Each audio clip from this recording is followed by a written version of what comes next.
think it's a sad thing that we have young children involved in gangs.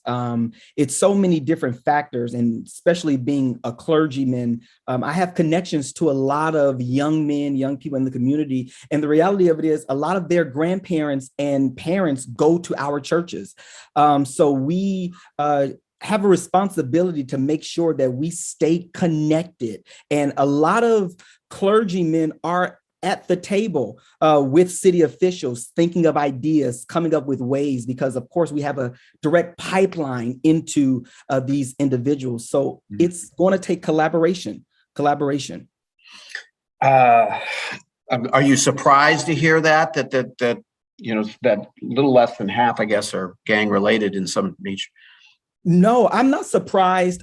This is nothing that is new. Of course, it's sad that it's continuing to happen.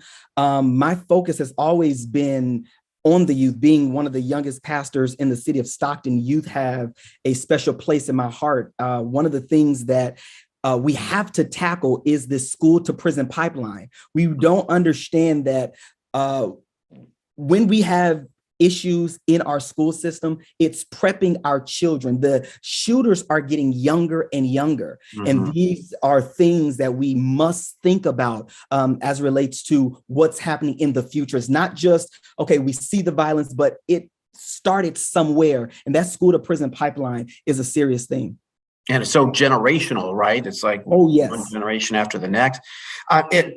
It's interesting you say, you have a direct pipeline.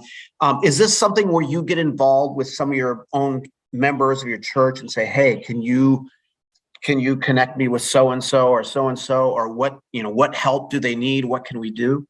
Absolutely. Yeah. And this is something that I've taken upon myself, being on social media, on Instagram. If I see something, I say something. I reach out to them. There's been moments when I had to de-escalate a gang situation because the kids posted all day long on social media. They'll make songs about it. And because of my connection, because of their respect for me, for some people, I make it my business not to just look and just pray, but no, let's talk about this. Let's see what resources you need to de-escalate this situation. So you yourself have gotten right in the middle of these gang disputes and said, hey, let's talk about this, and then they've cooled off then, huh?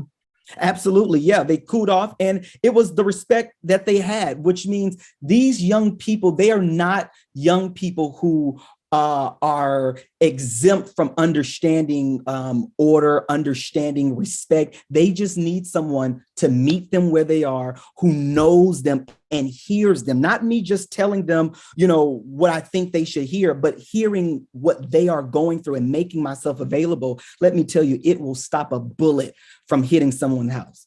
And can you give me an example? I know you probably have a lot, but off the top of your head, something where you were able to get in the middle of some dispute and stop it.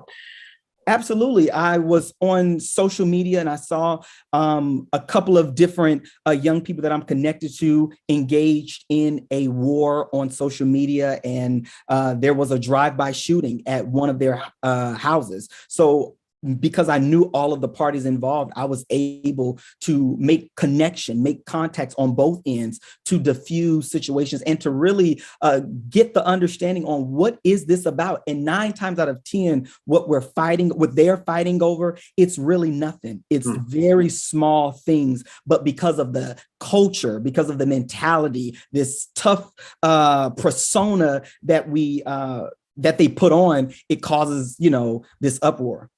So the bottom line, it's going to take more than just you, though, to be able to stem this violence, I assume. Oh, yeah, that is just literally one aspect of it. And like I said, there's so many clergy that is at the table with city officials, with resources, with programs that we are trying to get funded in order to have our young people have another route to take, another alternative to get there. So it's not just me, but it's so many pastors and other community leaders around the city that's making this happen.